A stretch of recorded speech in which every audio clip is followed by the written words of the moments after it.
한평생 5만 번의 기도 응답을 받은 기적의 기도의 사람 조지 뮬러가 이런 말을 한 적이 있습니다. 나는 하나님께 믿음을 달라고 기도했다. 그리고 그 믿음이 하늘에서 어느 날 갑자기 뚝 떨어질 것을 기대했다. 하지만 믿음은 그렇게 오지 않았다.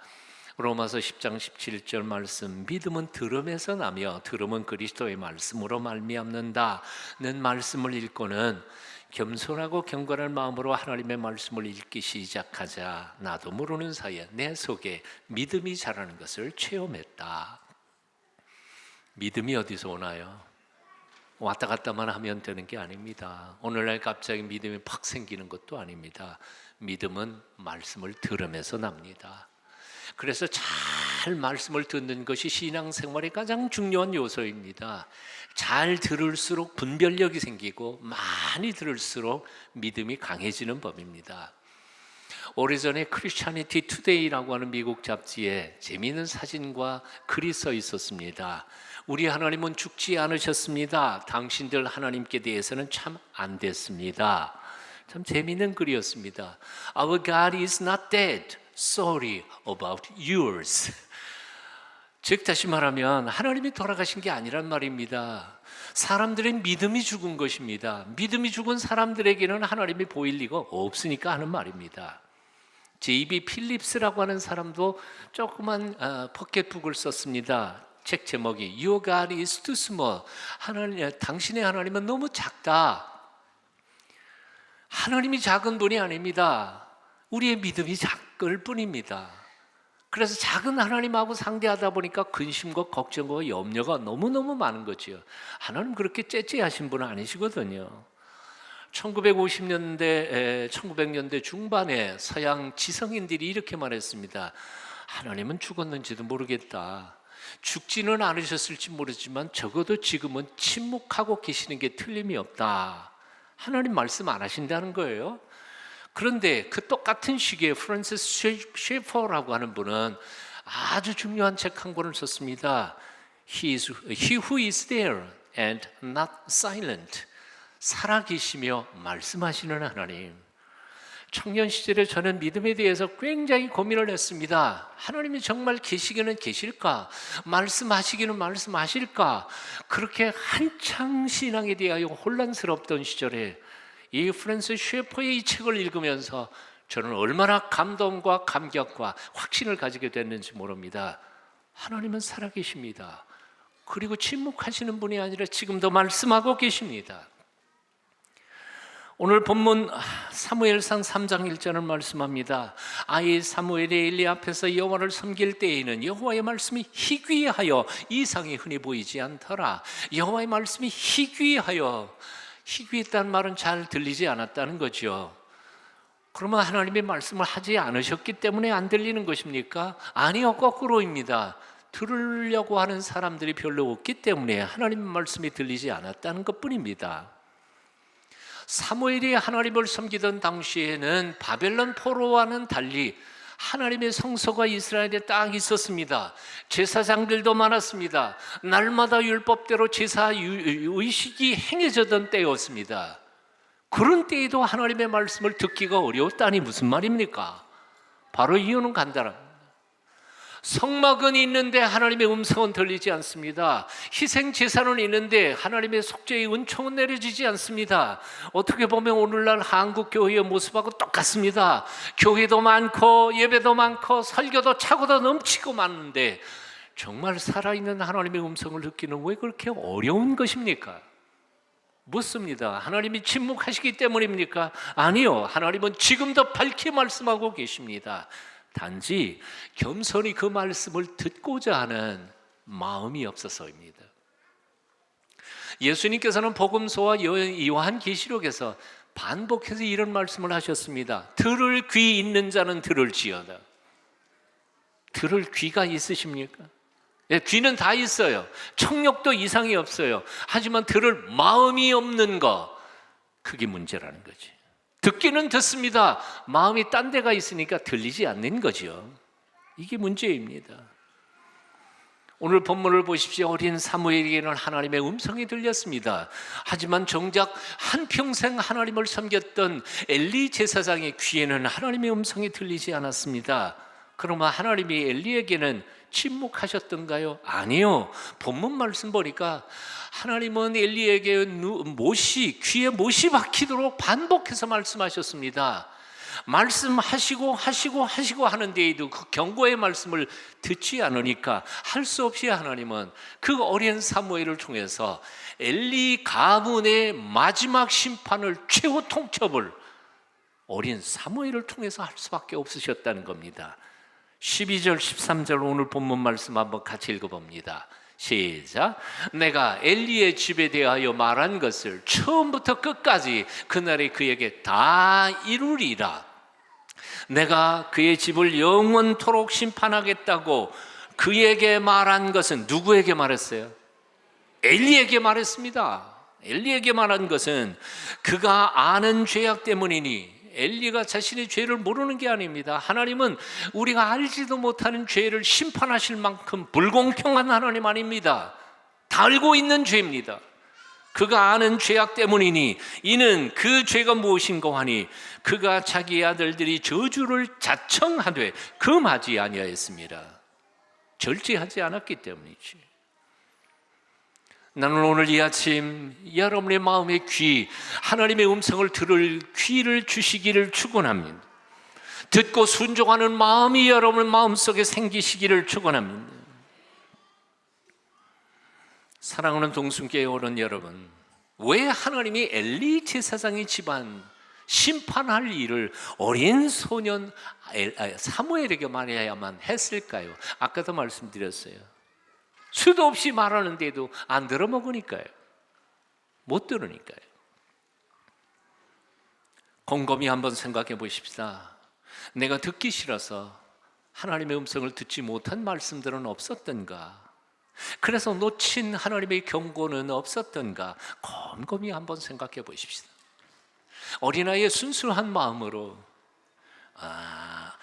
하나님의 음성을 들으려고 했다면 다 들었을 수밖에 없는데 내 잔꾀, 내 복잡한 이해관계, 내 욕심, 꽁심, 마음이 딴 데가 있는 바람에 하나님의 음성을 듣고도 못 들었던 음성들은 혹시 없었던가? 곰곰이 생각해 보시라는 겁니다. 하나님은 참 놀라우신 분이세요. 어른들에게 말을 해도 못 알아들으면 자식에게 말을 통해서 하더라고요. 어린 자녀의 입을 통해 말씀하시는 하나님의 음성을 들은 적이 있으세요?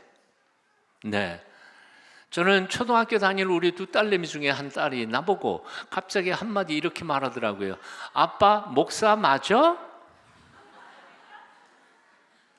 그 순간 돌덩이를 망치로 맞은 것 같아요. 맞아. 내가 목사가 맞기는 맞는데 이렇게 행동하는 것은 목사가 아니잖아. 나는 그 딸의 음성이 아니라 하나님의 음성으로 들려지더라고요. 엘리에게 아무리 말을 해도 못 알아들으니까 사무엘을 통해서 말씀하시는 하나님이시라고요. 여러 5살, 6살 어린 꼬마들의 입술을 통하여 엄마, 아빠에게 말씀하시는 주님의 음성을 들을 수 있게 되기를 축원합니다. 오늘 아침 여러분의 마음의 귀가 열리기를 바랍니다. 여러분의 마음의 눈이 열리기를 바랍니다. 신앙 전수율이라고 하는 조사를 한 적이 있습니다. 몇 개월 전, 아주 며칠 전의 얘기입니다. 불교인들은 신앙 전수율이 95%라고 말합니다. 즉 엄마 아빠가 불교 신자면 95%가 불교 신자가 된다는 거죠. 그런데 기독교 신앙인은 어떤지 아십니까? 난 이 통계를 보고 기겁을 했습니다. 기독교 신자, 엄마 아빠가 기독교 신자일 경우에 신앙 전수율은 30%입니다. 놀라지를 않으시네요. 전 정말 놀랐는데요. 그러니까 엄마 아빠가 기독교인이라 할지라도 자식들이 교회 안 나가는 사람들이 70%의 자녀들이 교회 다 졸업하고 안 나간다는 거예요. 기가 막힐 노릇입니다. 우리 통합측 총회의 통계입니다. 지난 3월 달에 발표된 것인데요. 우리 어린이부와 청소년부가 없는 교회가 우리 통합측 전체 교회의 55%가 없습니다. 절반이 어린이부와 청소년부가 없습니다. 더 놀라울 사실이 있습니다. 영아부와 유치부가 교회에 없는 교회가 전체 교회의 78%입니다. 나머지 20%만 교회에 영아부와 유치부가 있어요. 우리 교회는 정말 하나님의 복 받은 거예요. 자, 신앙 전수율이 왜 이렇게 불교 신자들은 95%인데 기독교 신자들은 왜 30%밖에 안 될까? 이유 세 가지 거기 앙케이트에서 조사 연구한 걸 보니까 그래요. 첫째는 기독교 신자들 부모들이 아이들에게 강압적으로 폭력을 거의 동반해 해가면서 신앙생활을 강요하기 때문이라는 게 첫 번째입니다.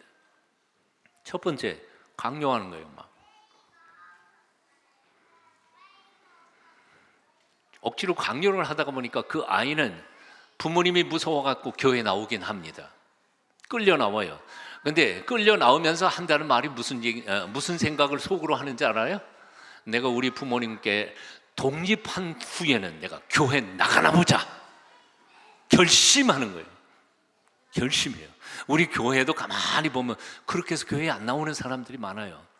부모님이 신앙이 너무 좋은데 너무 강압적으로 폭력적으로 신앙을 강요하다가 보니까 교회에 안 나오는 거예요.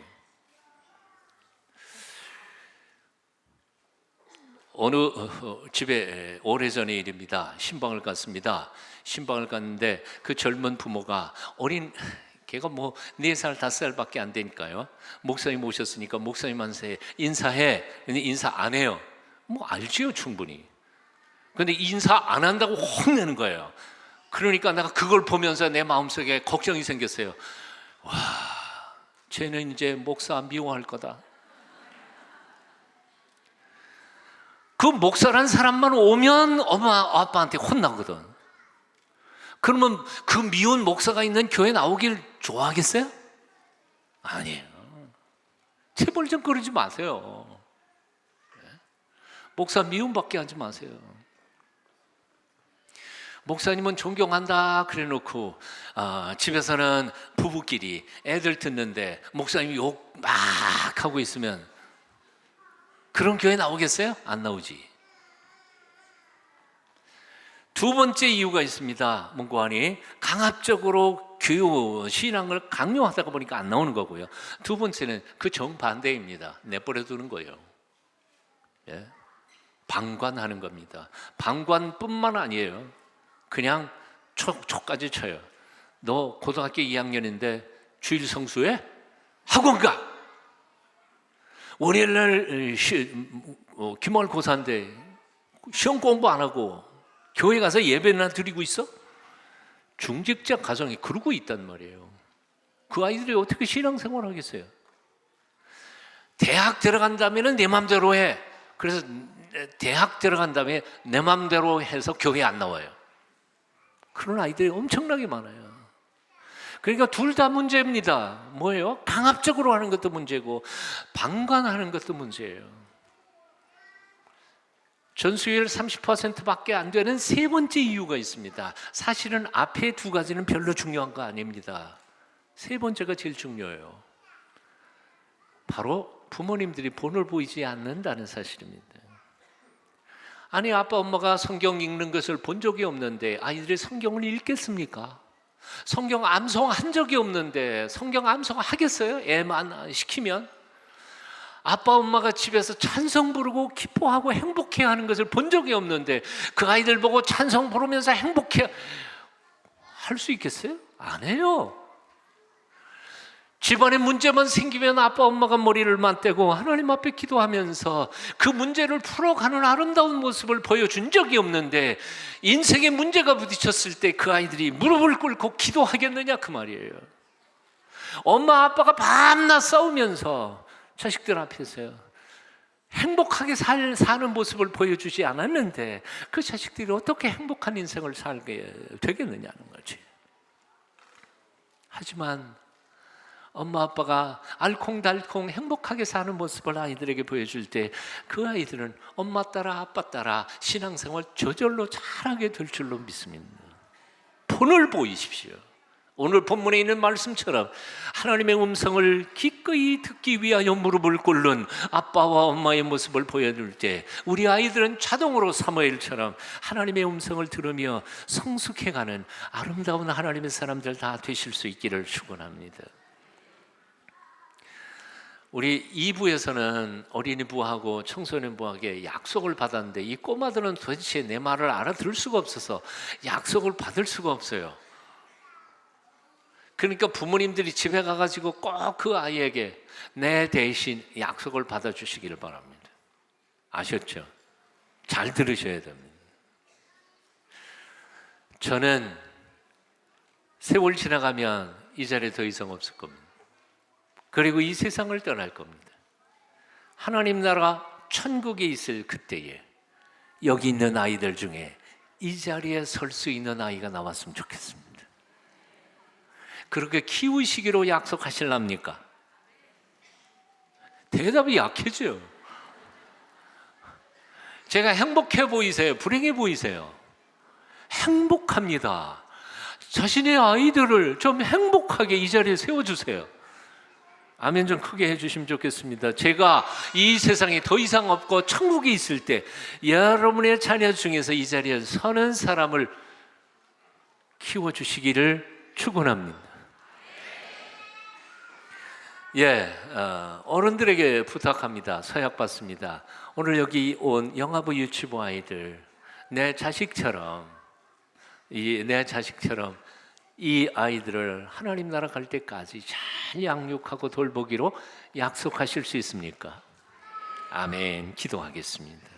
살아계셔서 오늘도 우리에게 분명하게 말씀하시는 하나님, 우리 마음의 귀를 열어주시고 우리 귀한 어리지만 하나님 앞에 드려진 이 영아부 유치부 아이들 마음의 귀를 열어주시고 주님의 음성 따라 사는 성숙한 그리스도인으로 멋지게 살도록 그 한평생을 복 주시옵소서.